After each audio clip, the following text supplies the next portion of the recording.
Hey, common scientists, any of you out there want to be a billionaire so freaking bad?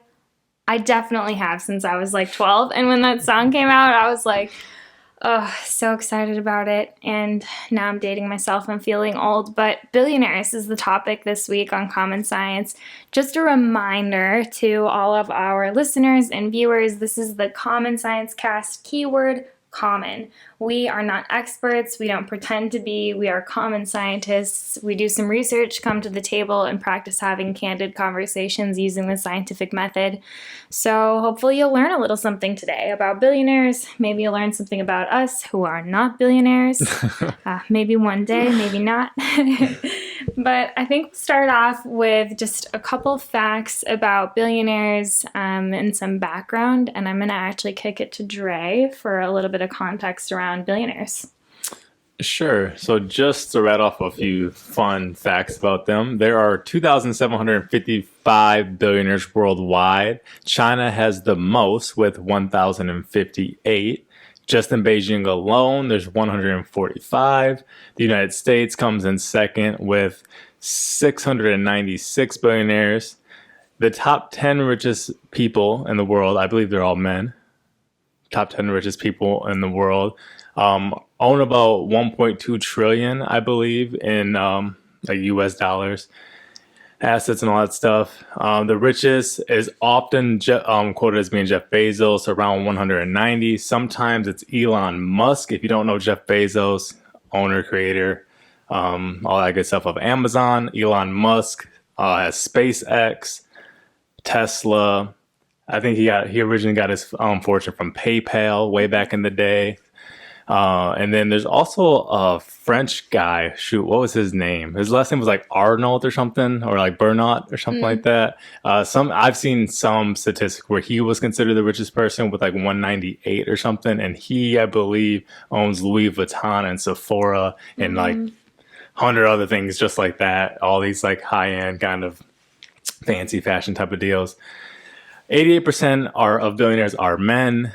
90% are over 50 years old, which obviously makes a lot of sense. Takes a lot of time to build wealth for most people, but not for Kevin David Lehman, who was once and maybe still is the youngest billionaire in the world. He became a billionaire at age 18 with a net worth of 3.3 billion because he inherited the company, 50% of this company called Drogerie Markt. I think it's German, so probably not how you pronounce it, but like a drug type of pharmacy market type of business that his father owned 50% of.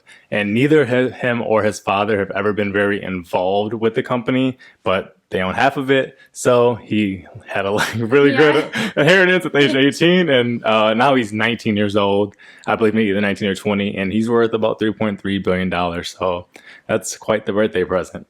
Wow. Wow, I can't imagine. Definitely. There are 15 billionaires who are worth over $50 billion. And then there's a stat which is a little controversial, but it is a stat that kind of has been sensationalized and does have quite a bit of merit to it, where the top 8 richest people in the world have as much wealth as the bottom 50%. So it's like 8 people in the world have the same amount of wealth as about 3.6 billion people. Wow. And that's kind of a stunner. That's a stunner for sure. That's got to be what, like 0.001% of our population, or 0.00. It's tiny. I think a lot of zeros. Yeah, a lot of zeros. Wow. Enough to have on a comfortable Zoom call. Yeah. Yeah, right. Wow, I can't imagine. And the funny thing to me is it's hard to contextualize like how much a billion is. I still struggle with it. So in preparation for this cast, I looked up just an image that's helpful to me. And I don't know if either of you guys looked up like how many islands or Ferraris you could buy for $1 billion. That might be something to check out. Maybe you guys common scientists out there can check on that. But everyone can picture like $100 bill. If you've never had one, that's okay.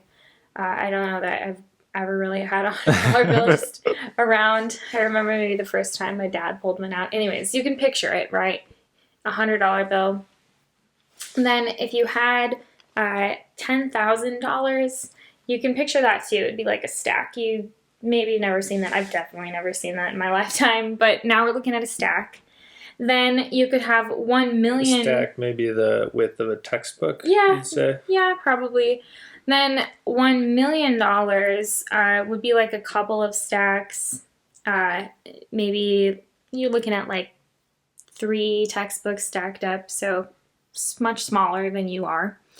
Then if you go up to $100 million, we're talking about those huge pallets for all those Costco shoppers out there. You go to Costco and there's these big pallets and it's like full of, I don't know, insert whatever you buy at Costco, paper towels, toilet paper. If you're not a Costco shopper, you've probably seen a pallet at, I don't know, Fleet Farm, something like that, right? So it's this big square wooden thing. And it's almost as tall as a person, maybe like as tall as a 12-year-old child. So that whole pallet filled up with stacks of $100 bills would be $100 million. Then $1 billion would be 10 of those pallets. So $1 billion would be like way more than anyone could fit in a briefcase, which is just crazy to think of. I mean, it's not easy for the human brain to conceptualize. And then if you decide to go even further to trillions, you're talking about like almost a whole football field full of these pallets stacked too high. So the amount of wealth we're talking about here is just immense and is something most Americans won't ever most people in the world, I guess, won't ever experience. So crazy hard to contextualize, crazy hard to understand what that looks like, what that would be like. And I don't even think I know how I could spend $1 million. Like, I think I'd run out of ideas. I donate a lot, but yeah. Yeah. When did you guys first hear about Billionaires? What or when? When? Oh, when? And maybe what?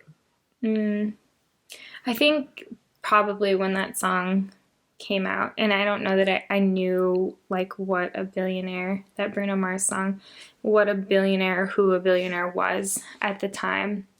But the song came out and like, yeah, I must have been, I don't know, 12 or 13 at the time, maybe younger, when my friends and I would like jam to it in the car or whatever. And that's probably my first memory of this pedestaled image of what a billionaire would look like. Mm-hmm. I can't recall like some big moment or anything like that, or like even like a time period. But I guess like the first time period I really remember would be, same with you, Lauren, would be that song, "I Want to Be a Billionaire," because a lot of times you grew up thinking about being a millionaire, and it which is pretty feasible, really, for anybody in the modern Western world, at least. That's kind of a goal for a lot of people, and that seems feasible because it's like, okay, I know a lot of people who are like office managers or do this or that and make like $50,000, or a teacher makes $45,000 or this, and you're like, okay, so I can like wrap my head around making $100,000 and being like a salesman or this or that. And then if you just kind of go, you can get to $1 million pretty easily from $100K a year or something like that. But then when you get to $1 billion and you start getting into these magnitudes, like 1,000 millions, it's like that's where it gets a little bit wacky. I can't remember at a young age really fathoming that or thinking too much about that until that song came out and being like, oh yeah, that would be really cool to be a billionaire. And then some of my friends who were really financially ambitious would talk about maybe one day being a billionaire and getting into like these PACs and all this and blah blah and all these groups, investment groups and all that. And when I was still pretty young, like a teenager, it seemed like, it's not that I really desired it, but there was kind of like I wonder if. But now that my conception of a billionaire and how inconceivable it is, it's like I don't even know that I would ever even aspire to it because it just seems so impossible. It's just such a large amount of anything, but definitely money, salary, income, assets, etc. Yeah, and then in 6th grade, my teacher decided that we were going to do a fundraiser and we were going to raise funds and get 1,000,000 pennies in the classroom. And that was obviously 1,000,000 instead of 1,000,000,000. And understanding the magnitude jump between those two is already really hard. But I just was so surprised to see these huge barrels that probably like 3 of us 6th graders could have fit in, filled with pennies. And I don't know that we ever made it to 1,000,000 pennies, but we had just several huge barrels in the back of the classroom. And I remember thinking, wow, like we're not even halfway to 1,000,000, and this is what 500,000 pennies looks like. So that was the other time that I remember being really conscientious of, number one, my inability to understand like that magnitude of a number, and then number two, like how much space 1,000,000 of anything could take up, or much less 1,000,000,000. Yeah. Wow. Yeah, what about you? When did I first become aware of it? There's not a particular moment that sticks out in my mind. I think what you guys were alluding to, the Bruno Mars song, for sure. Definitely. I remember it now that you guys are bringing it up. I think post-college, when I was in a little student debt and trying to figure out my financial situation and starting to do more financial reading, I started to think about what, Dre, you were talking about, oh, maybe becoming a millionaire someday, which, like you said, is relatively reasonable in the Western world. But yeah, like a billionaire. I mean, Lauren, you can have said it well enough as far as just the impossibility to conceptualize it on the one hand, and then Dre, the impossibility to, or the seemingly impossible task of attaining that or aspiring to that one day. How do you suppose, I mean, I'm just curious, not to throw any of your friends under the bus, but the investment groups and the like, how have they panned out? Any of your friends become billionaires? No, I doubt that any of them will. I'm not gonna say they cannot. I won't hate on them that hard. I doubt that they will, but a lot of them are doing really well. Definitely, millionaires and millionaires in the making for sure. Oh, nice. At young ages. So, Yeah. shot for the stars, maybe land on the moon. Right. Yeah, that's super fair. Man, how does somebody become a billionaire? I mean, it seems so inconceivable, but people do it, I guess. I mean, you said there were a couple thousand of them across the globe. In your guys' research, what are some of the themes that emerged? I think one of the biggest themes that I saw was being born into a quite affluent situation. Whether it was, I mean, many of those people then had to continue making smart decisions to build on the position that they were born into, but it seemed to be a major theme that they came from old money or new money, and then struck some luck a couple of times, depending on who you're talking about. But that was probably one of the biggest themes that I saw. And then maybe not so much billionaires, but millionaires, because in the context of like this research, you have to go through one phase to get to the other. I think people who invested early and often in assets that were going to continue to appreciate are the people who also I saw had more like exponential wealth trajectory, if you will. So at my little brother Bjorn, who is 13 years old and has invested $500 as a 13-year-old, like my fingers are crossed for him. He could maybe make it there. I don't know. He's been working super hard, a ton of hours, and just decided at the age of 13 to invest it. And that's, I mean, super cool. Mm-hmm. Yeah, there are a lot of, I didn't really look into this for this cast, so I can't say any specifics, but there are a lot of really matter-of-fact, simple algorithmic ways to like become a millionaire and to invest your money early, like Bjorn has done, and have like it's nothing surefire, but in general, right, like pretty low risk investments, surefire ways to get yourself into it. As if he's starting that young, even into his 40s or 50s, have himself really set up, and not even have to wait until you're like 60 or 70 to take your money out of this 401k or anything like that. So that's really, really impressive. I know Warren Buffett, he had his first investment when he was 11. And that's like his, like you said, early and often, that's like his whole thing is like, hey, like to put it in the terms that like my circle would say, like scared money don't make money. You have to put your money up if you really want to play the game and you really want to help make your money work for you. Because if you just keep trading your time for dollars, you're pretty much going to die broke, right? Because you're either going to have money and no time or time and no money, right? So, I mean, exactly. Kudos to your little bro. That's huge. Definitely got to, instead of investing your money into all of these things like video games and drinking and this and that, those are all great things in moderation. But at the end of the day, new clothes, a lot of that stuff, there's no ROI. So why not just take those couple $100, that $50, that $5, whatever you have, take that $1, invest it in Facebook, even if it's only 10 cents in 1 year, your money's going to have made money. So just get that into your head and invest early and often. I recently had a conversation with, sorry, maybe cut you off. Go ahead. I recently had a conversation with a family member of mine who runs a big company that raises money for people, and also an aspect of their money does sales of land, and primarily farming land. So they sell agricultural land.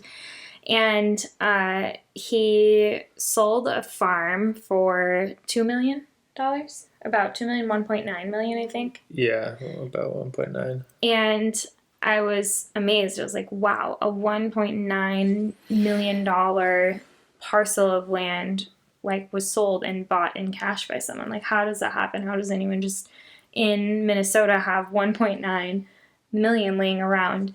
And my family member had an opportunity to chat with this gentleman, and he had been extremely successful in his management of his own farming business. And all he said was, at every opportunity that I had, instead of investing in the new truck or the new whatever that I saw a lot of other farmers driving around, I bought land, which continued to gain value over time. I did not ever spend my money on something that would lose value. And I mean, the minute you drive a new pickup off the lot, it's losing value.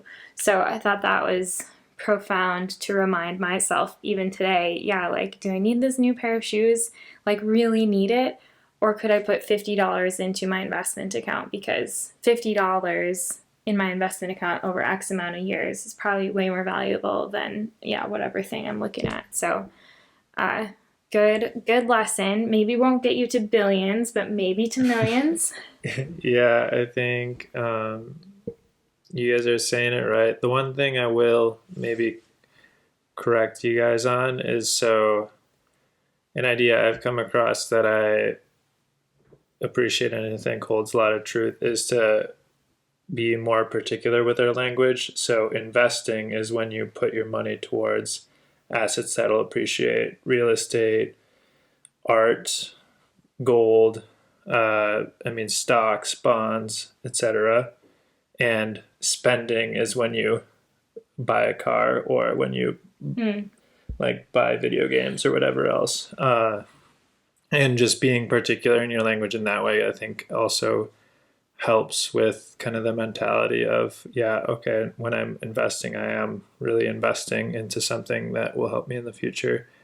But beyond that too, I think getting educated, getting excited about it, first of all, like listening to this podcast is the first step. And then I can link a few books that I think have added value to my life. One is I Will Teach You to Be Rich by Ramit Sethi. And he talks about getting to a point where you can have guilt-free spending as well. Because I think one thing that is a challenge is, Lauren, like you're talking about the new pair of shoes versus investing. Oh man, I'm feeling guilty if I do buy that new pair of shoes. But like just trying to build the systems so you can fall to the level of your systems, as opposed to just feeling conflict all the time. I think that you guys are just touching on a lot of truth. And man, common scientists, we don't know how to become millionaires quite yet. None of us are millionaires. Because none of us are millionaires yet. Dre, are you a millionaire? No, I'm not. No, so none of us are millionaires. We don't have all the answers, but do your research and get educated. I'm a negative thousandaire because Negative of my, thousandaire. Yeah, because for of my sure. college debt. Definitely. Anyways, yeah. I think though that speaks to or kind of what we were talking about with spending versus investing, and why somebody might kind of, because at the end of the day, yeah, like I'm not out here, I'm not a financial advisor, I'm not giving people financial advice. I'm just saying like the pretty much the simple step that pretty much every adult knows, Oh, but we yeah. just don't do it. Right. And that gets to the point of like what billionaires have is discipline. Like Oh, yeah. a lot of people who are going to succeed, like you don't always have to be the brightest bulb, but at some level, no matter how extravagant a lot of these wealthy people are, a lot of them, if they've like doubled up their money, like if somebody, even if you got like an invest or like an inheritance of $100 million, if you flip that into billions, you had some level of discipline. You had some level Yeah. of, I know you got set up and all this type of stuff, but in some light, you definitely had to have some discipline, not to just spend and instead to invest, right? Oh, for So sure. I think that's a lot of like, I've read a lot of books, I've done a lot of things, I've made money, I've spent money, whatever, a lot of different things. And at the end of the day, it's definitely been a lack of discipline, which has set me up. When I haven't been doing well financially, it's just kind of, like I wasn't being disciplined. Like I was focusing too much on playing these video games or buying this or buying that. So I think if you look at, to your original point about what makes a billionaire, who are these billionaires, etc., like honestly, just knowing what you have to do and then also doing it. Yeah, yeah, super true. I think the action and disciplined action, like you just said. I mean, the stories of NFL or other professional sports players who make it big and then go broke, and I mean, it's pretty common. I'm sure it's pretty common amongst those who have inherited as well.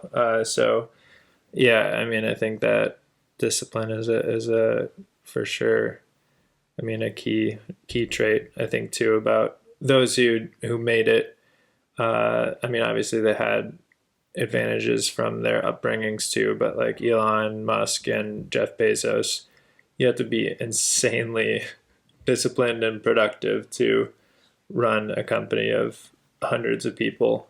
I mean, yeah. So Yeah, I think outside of discipline, though, in order to have discipline, I think you have to trust the system. And I think that a lot of people who were born into lower socioeconomic status don't trust the system. And so watching their money that they've like worked so hard for, and when I say they, like I'm included in without we have worked so hard for, like watching it go to some place with the knowledge of like some flux, it is really hard, I think, for a lot of people to trust the system enough to be and choose discipline easily. And one example of that, I think, that I just think of is, so I helped set up little investment accounts for both of my youngest siblings. It was a Christmas present. And so the younger one, Bjorn, he's the 13-year-old who's like, oh my gosh, he's watching Warren Buffett videos on YouTube. He's going at it. He's like, this is so cool. He spent a lot of time figuring it out. He's like, wow, even if this grows at 3% over X amount of years, it'll be here by the time I'm 21. And if I leave it, I mean, he's really been engaged, right? And then my other younger sister, Kirsten, a little less so. But I think a big part of it is because, like, if you don't invest the time, if you don't spend the time, use the time to figure out and really understand, like, okay, if I put it here and there's an average of like 2.5% growth over this amount of time, and you don't have the skills to like look at that in a spreadsheet, you might really struggle to trust putting your money there. And then if you don't trust, then how could you have discipline to do it?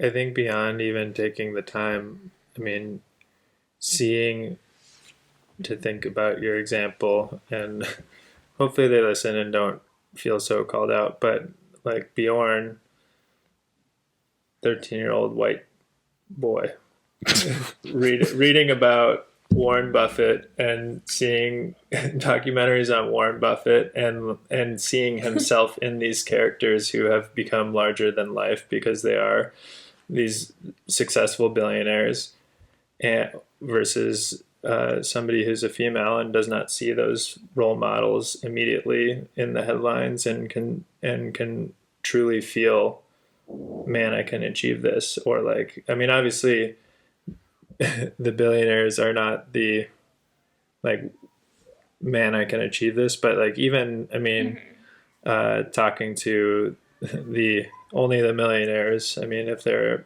disproportionately white men, it for sure, I think the seeing the role model and then being able to realize it is an important factor there.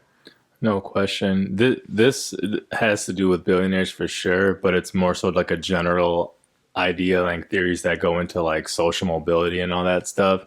It's like, so in general, my understanding through my research, unless that research has changed in the last year or so, you usually die at the social strata that you were born into, or like the socioeconomic class that you were born into. Super common, right? And one of the reasons is, well, number one, your social safety nets are different, right? If you are wealthy, your parents are wealthy. If you something happens, you do a bad business venture, you go $100,000 in debt because you went to Harvard or something. You have rich parents that can bail you out of that. Someone who's from the lower social strata can't do that. They don't have anybody to bail them out of that situation. They might just be screwed. They also feel less of a comfort, right? They feel less of a net or a platform to launch off from. So a lot of times, like you're saying, trust in the system, they don't feel that ability to take those risks. They don't feel comfortable doing that. The same thing along those lines. Also, they're not seeing anybody do that around them.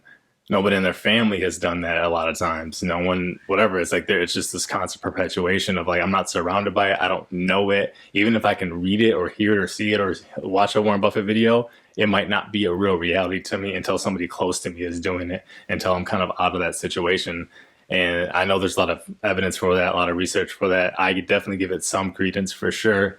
And it is really unfortunate. I remember there was a kid that I grew up with.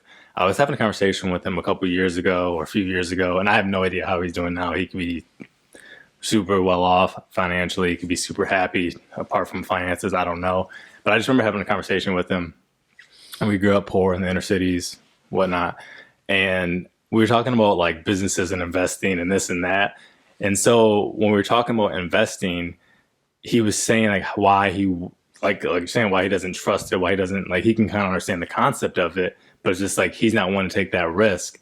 And then we talked about like spending your money on something like fast food or like something that's a little bit more extraneous, not just eating, but like a treat or something like that, like spending your $50 here versus investing it. And he was just like, yeah, I would just rather do it at the McDonald's because it's guaranteed. I can see it. It's there in front of me. And I was like, whoa, that blew my mind. I just was like, that sort of kind of that mentality was something I was not familiar with. And it was something I kind of grew up with, but I grew out of it because I ended up moving to the suburbs and being surrounded. And this isn't the only reason, but it's part of my story. And being surrounded by wealth and investors and business owners and CEOs. So I saw it. So I guess I trusted it a little bit more. Yeah.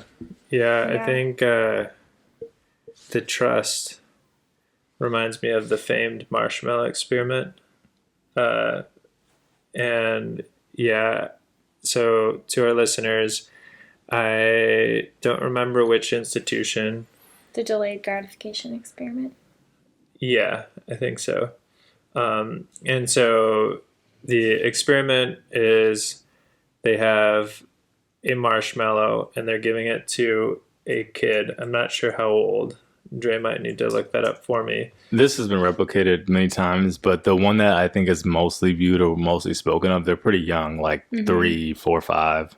Yeah, 3, 4, 5 young kids, and they give the tester gives them a marshmallow and says, if you can wait a certain amount of time, say 10 minutes, I'll leave the room and I'll come back with the second marshmallow.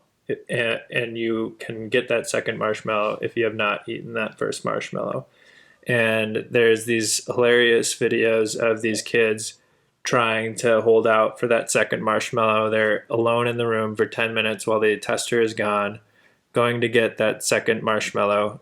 And they, some of them cave, and some of them are able to wait out for that second marshmallow. And it was quite predictive, if I remember correctly, those that were able to wait for the second marshmallow were their success later on in life in terms of financial career success was better off.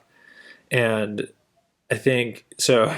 It can be viewed in a couple different lenses, and if I also remember correctly, and you guys can correct me if I'm wrong, but I think that one lens that it was originally viewed through was that the kids that were more disciplined and could then get the second marshmallow were able to succeed more later on. But then the secondary lens, after I think a few more experiments, was starting to notice this mistrust. Like if you didn't trust the tester to bring back a second marshmallow, well, you should just eat the marshmallow you have. And I think that, yeah, I mean, it's demonstrated in a lot of the conversation that we're talking about. Yeah. The other thing that I think is, well, that I don't think, the other piece that's a part of my story is that I did not know up until the last year and a half probably that you could invest like $50. That was novel information to me. When I thought of investing prior to the age of 22, like prior, guys, the last year of my life. So also, if you're just learning this now, it's okay. I'm grateful to have been surrounded by mostly Aiden, but like people in my life who brought me under their wing and started explaining it to me.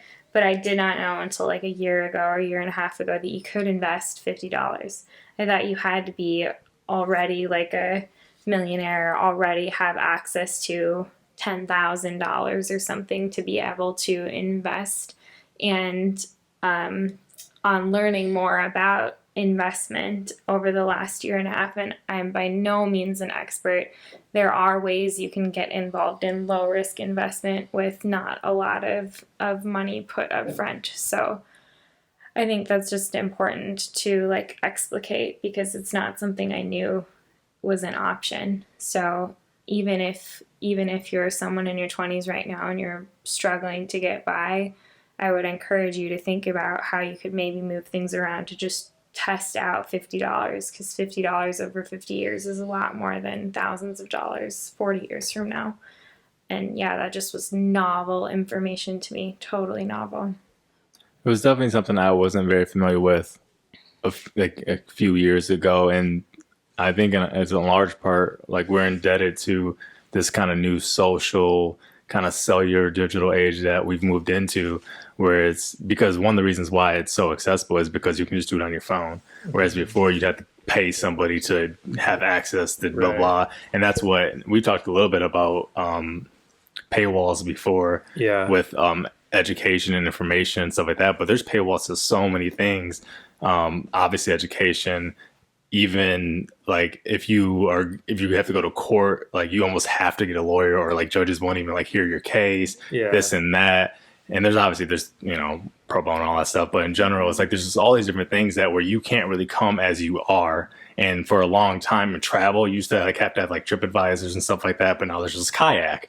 Now you just go to Google Flights and book your flight, but you used to have to go somewhere for a travel agent to look at packages, flights, and all this type of stuff.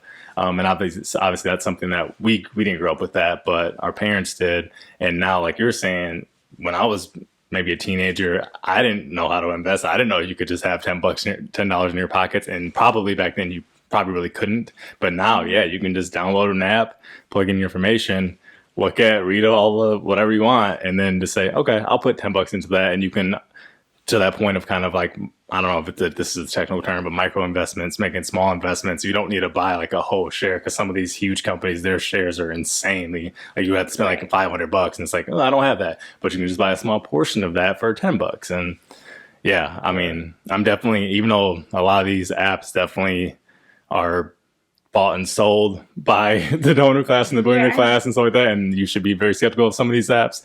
They have opened the door to a lot of beautiful things. Yeah. Yeah. And I think, I mean, there are a lot of different types of investment, but just to contrast the idea of just like downloading an app and putting $10 into one company, like my siblings' investments, they're called custodial accounts, and it's $50 invested into like a big company whose job it is to make money with other people's money, right? And then it's spread across, it's diversified, but spread across like 100+ companies that are all doing really well. So it's not going to grow, like it'll grow between like 1.5 and 3% or something over time if historical trends continue as they have. And it's, just not as high risk as maybe some of these like $10 in Bitcoin or $10, whatever it is. But it is like, also has an option for diversification, which I'm just learning about. So not meant to necessarily be a cast on investing, but it was a huge theme that we saw, I think, in our Billionaires research. I think the power of shares of other people buying into successful businesses and then gaining money from that has been a huge theme in people gaining as much of the pie of wealth as billionaires have in comparison to the rest of the wealth spread across the world. Mm-hmm. So so we talk about these billionaires who have, like you said, I can't remember, not a football field worth of pallets, but a whole many more $100 bills than your lonely $100 bill. But as Lauren said, you can put it into what's called an index fund, which is spread across a whole bunch of companies, and your $100 could own 0.000, a whole bunch of O's, 1% of like Apple, Google, all these different companies. And it's like, rather than putting your 100 eggs in one basket and hoping they do well, and you might drop that basket and all 100 eggs break, you put them in 100 different baskets, and then if one egg drops and breaks, your 99 are doing just well. You got some good chickens. Yeah, you got some good chickens coming your way one day. So there's one book I'm going to plug before we kind of get back into Billionaires. It's called The 4 Pillars of Investing. It's by William Bernstein, and I especially appreciate it because one of the chapters is on the con men in the industry and how to avoid them. And then he's also a physician turned financial writer. So he's not so plugged into a lot of the jargon. And so he really writes about it in an accessible manner. So that's one thing I would like to plug. But on the topic of billionaires, do you guys think they should be billionaires?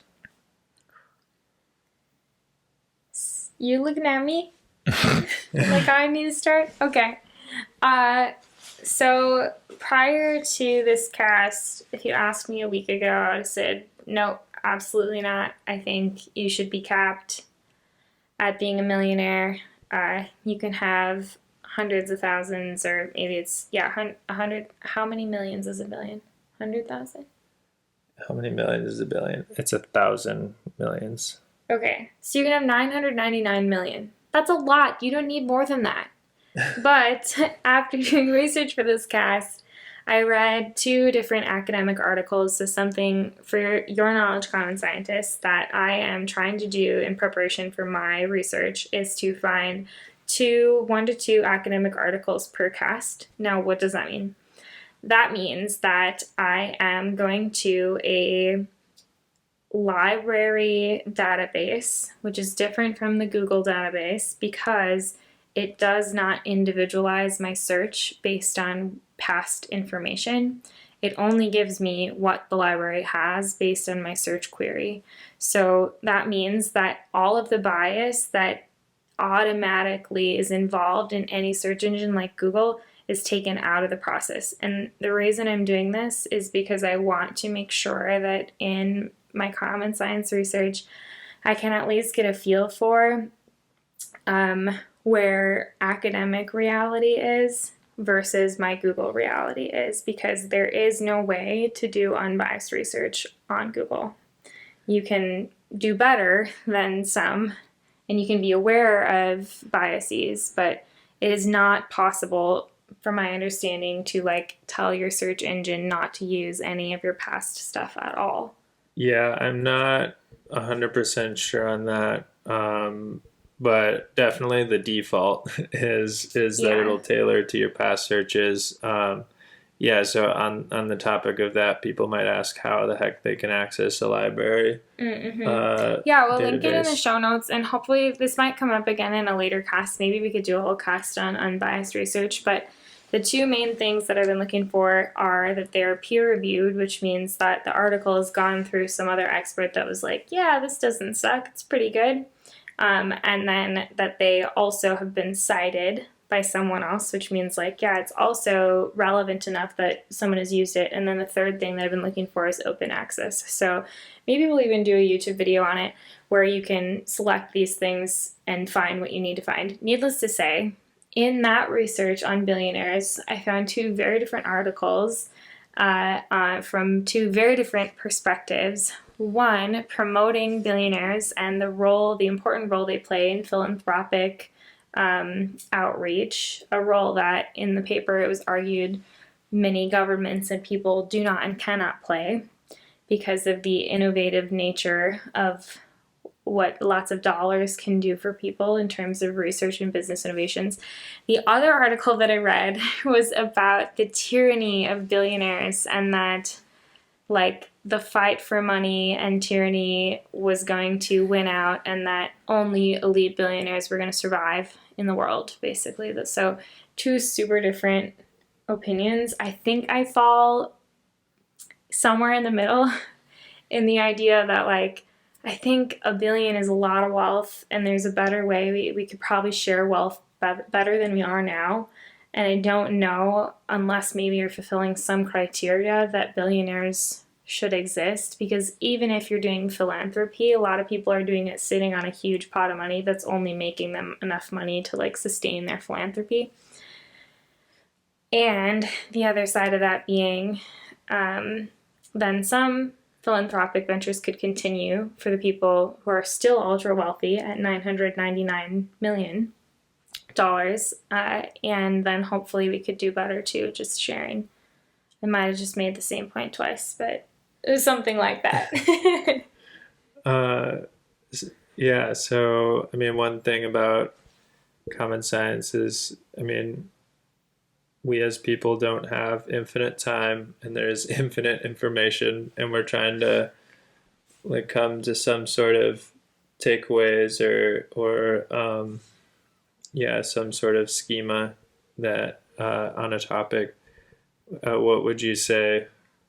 I mean, what were a few of the takeaways from your reading?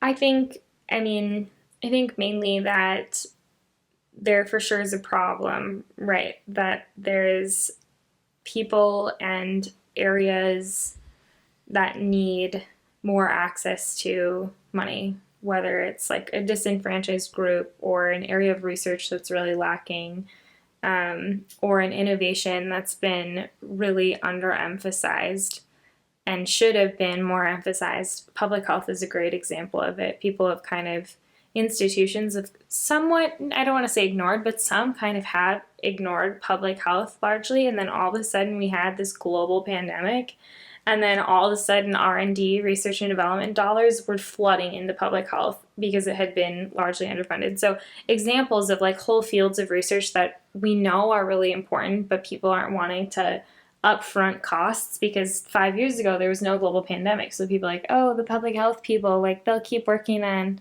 obesity and whatever else they work on over in their department, like harder than like, oh, all these people have cancer right now, let's invest in that, or let's spend money there. And so I think like billionaires, in terms of this article, play an important role in providing needed resources to some of these areas. But then the other side of it was that there are also super selfish billionaires that aren't doing any philanthropy. So I think there has to be some reconciliation there with probably some sharing of wealth, or like if a billionaire is allowed, then they have to be fulfilling XYZ. That would be like my personal stance between these two articles.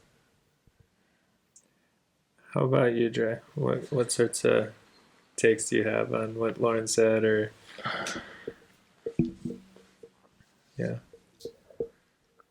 Yeah, I would definitely like to do a lot more research on pro billionaire whatever research, like things that come out and say, oh yeah, like these are good for society, these are necessary, it fulfills some sort of balance, it fulfills some sort of role. And I mean, I've heard pro billionaire arguments, and but honestly, most of them come down to either philanthropy or meritocracy. And the meritocracy argument, I just don't agree with whatsoever. The amount of wealth that billionaires have, when we're comparing it, whether it be magnitudes or percentages or whatever, to the amount of money that somebody else makes doing some average job, working 40 to 50 hours a week, like those thousands and thousands of percent more that they're making, is like there's just no way to me that you're just like you merit that much more wealth. Mm-hmm. That doesn't make any sense to me. And even if we could imagine that somehow you do, it doesn't mean that it's like right or like moral to create a society that values that or puts that into play, because that's one of the things that I struggle with in these conversations with people who kind of are like, oh no, like you can't put a limit on what I'm making, blah, blah, blah. But I'm like, there are already limits on what you're making. There are already rules to how much you can make. There's already a system in place. And it just so happens that these billionaires, they're just the best at beating that system, at playing this game. But just because this is the way the game is, that doesn't mean that it's the way the game has to be. Right. Mm-hmm. So for me, a game where I can see in the same year an article that says 30% of people are late on their rent, and we're on pace to see the world's first trillionaire, that system is not a good system. That system is deeply flawed. Yeah. Yeah. Deeply flawed. So that's where I have issues with it. I just see them as so unnecessary. And I'm not saying that there shouldn't be billionaires or whatever. I just think that we're at a place now in society where it's not, we're so far, at least in America, we're so far ahead of like one man, or like dog eat dog world, every man for themselves. We're so far ahead of that it's not okay to leave someone hanging. But at the same time, there are still people who freeze to death in the winter in America. There are still people who like are crazy malnourished and die from these diseases and blah, blah, blah, because they're homeless or this or that, or can't afford the food, etc. So we're in this weird spot where it's like we've come so far, but it's like we're not far enough. Like we still need to pick up the little man a little bit more. So I think my point in saying that is that I think we could imagine a system where like where someone could be worth $500 billion or $250 billion. But the way that our system is now, the way America is now, it's not time for that. I don't think that somebody should be able to make that much money. I don't think that someone is worth that much to the world. Yeah. In comparison to somebody else who's also working 50 hours a week, 60 hours a week, but can barely afford to keep the lights on. I think so. One thing that I think just stuck with me in that last sentence was you just said, I don't think they're worth that much to the world. What is, I mean, to kind of take it a little meta, like what is money, and like what does that mean as we navigate our society? Could we put a pin in that for a second? Go for it. Because I just want to say that I appreciate the meritocracy argument. Yeah. I hadn't come across it in my reading, and I think it's an idea that Americans really cling to. Really, really, like, if I pull my bootstraps up and work really hard, I will get out of life what I deserve. And I agree with the fact or the idea that nobody's work is merited to like get $1 billion. Like nothing that you could do for the world is worth $1 billion. And I think that scares some people because we all have this American dream, or we have this dream, if you're not from America, that like maybe you'll make it big or you might be the billionaire. But I appreciate and resonate with that idea that, yeah, you're probably not worth that much.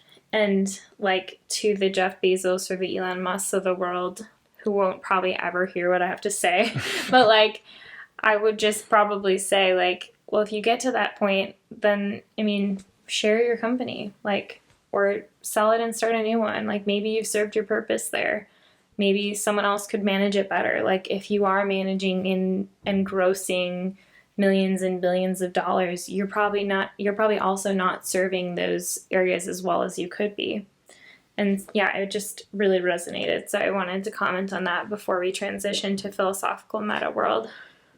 Yeah, super fair. I mean, yeah, I agree with your sentiments, Trey, and I think like a core question in my eyes, and obviously it kind of came a little bit out of the blue, but my train of thought in terms of the like what is money question is like what is this thing that we award extravagantly to some people and not at all to others, and like I feel like understanding what that is could then help us understand how it might be better distributed in a more human-centered economy. And there's, I mean, just a few different thoughts on that, but I'm curious what in your eyes money is. Money is a medium to which we work to be able to trade for the goods, services, and access for our own fulfillment in life. I don't know. This is what I came up with. Why are you guys laughing at me? I don't know. Just because I don't know. I guess because I don't have a better answer. You know, I was just listening. Okay, yeah, like that's solid. You know, Okay. I don't know why I laughed. I was just kind of like, oh. No, I don't know. That was the definition I came up with. Like, I mean, yeah, like we work for this thing so that we can trade it for other things, and like we had to assign something to have some value that was universal, so that it could be used for all these different things. So like it makes sense that we have a value system that we trade around so that we can contribute and measure contribution and then receive what we need like for that contribution. And the problem is, like Dre said, you can work 60 hours a week and barely be able to survive, and you can work 60 hours a week and be making billions. And so like the system is deeply flawed, in Dre's words. Yeah.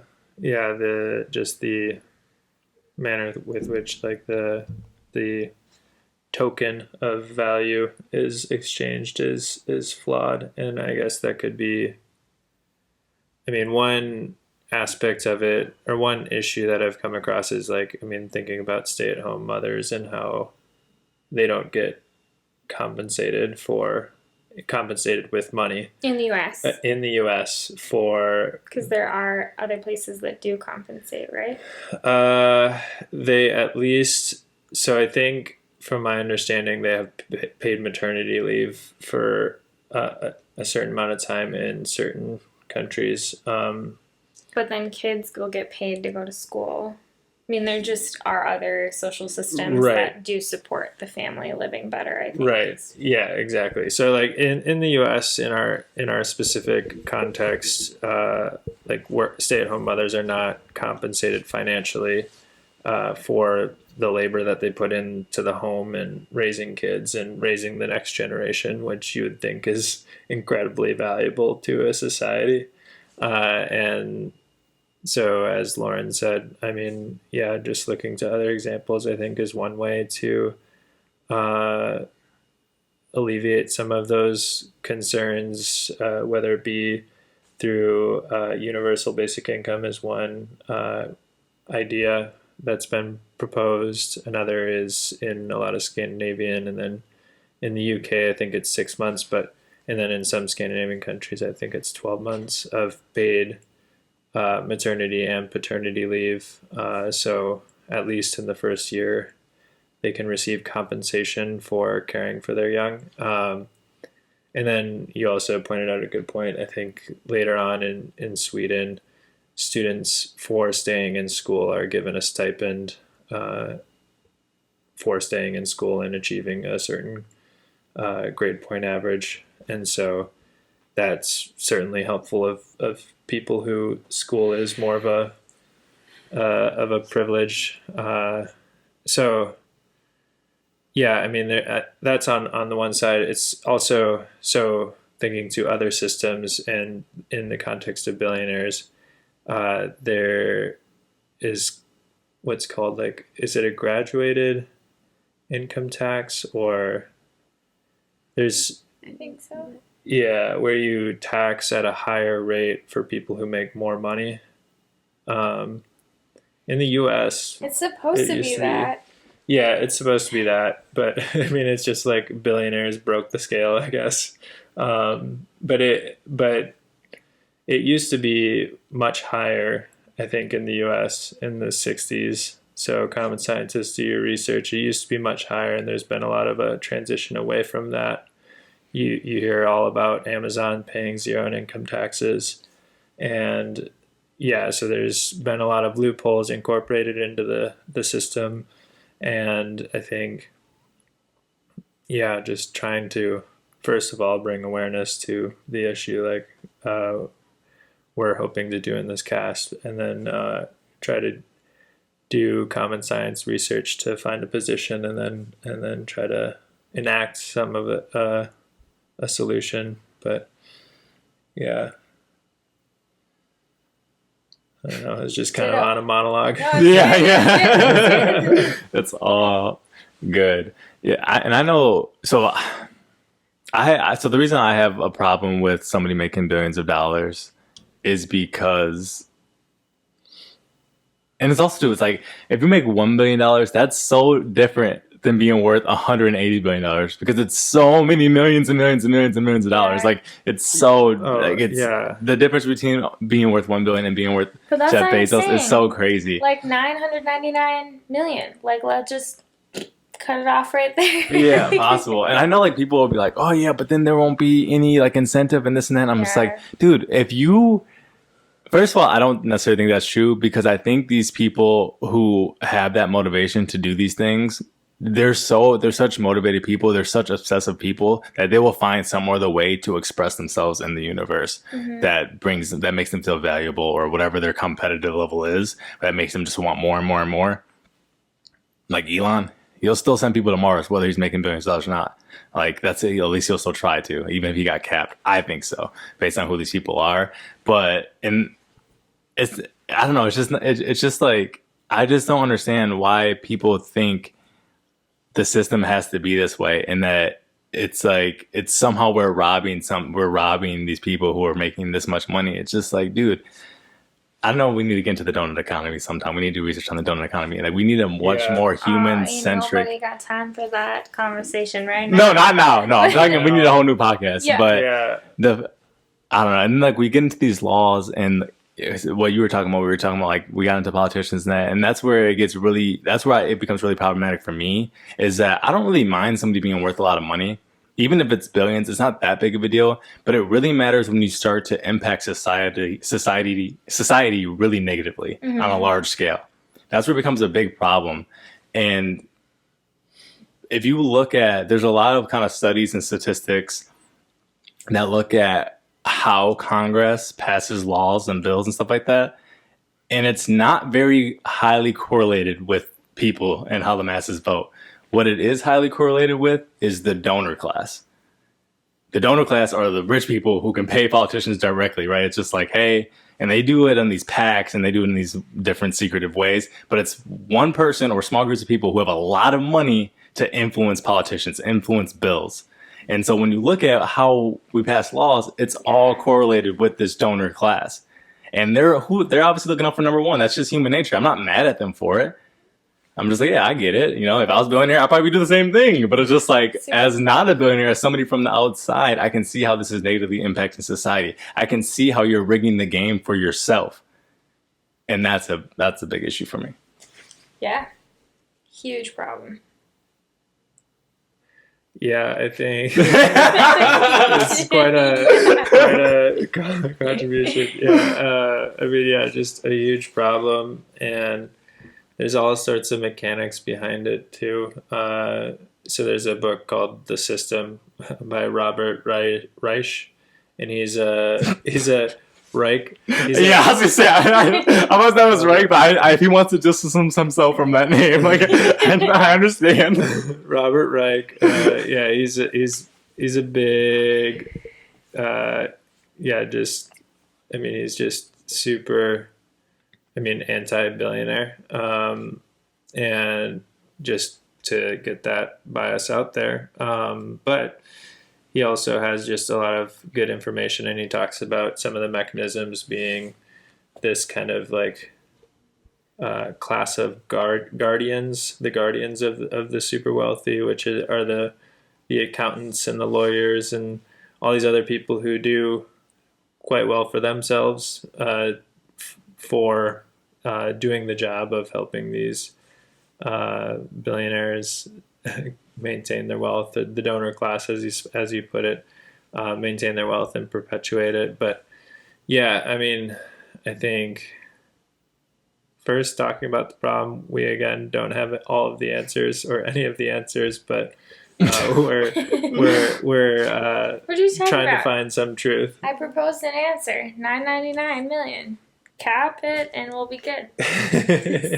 I know. If you knew that that's all you could make, it was like you would still like that would be so annoying. Like if it was never a billion was never an option. There's just like, hey, this is the rule. You can get up to $1 less than $1 billion. Like people will be like ecstatic if you made it like if you just had a society like that.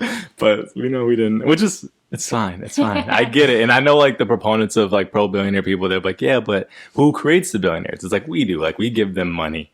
Right, we keep buying stuff from Amazon. We keep supplying all these engines that are just like destroying society and like taking over mom and pop shops and all stuff like Walmart, and then not giving their people benefits. And then there's articles coming out that are saying their employees have to piss in bottles because they're not giving them enough time to take breaks and this and that. It's Amazon, not Walmart, but yeah. No, I know. I just didn't. Yeah. Allegedly, I didn't. Right. I didn't want to blame that specifically. Allegedly. But. Yeah, so, and I get that, but my issue with that, I think if you're making those arguments that when does the personal responsibility come in? Yes, it does come into play. But if you don't understand psychology and the basics of psychology and sociology and how masses work and how human populations work, it's like this is all crazy predatory manipulative stuff that's coming from the billionaires and all that stuff, and the way that corporations work and the way that social media works and how it attacks our psychology. So it's like if you don't understand that, like you can't.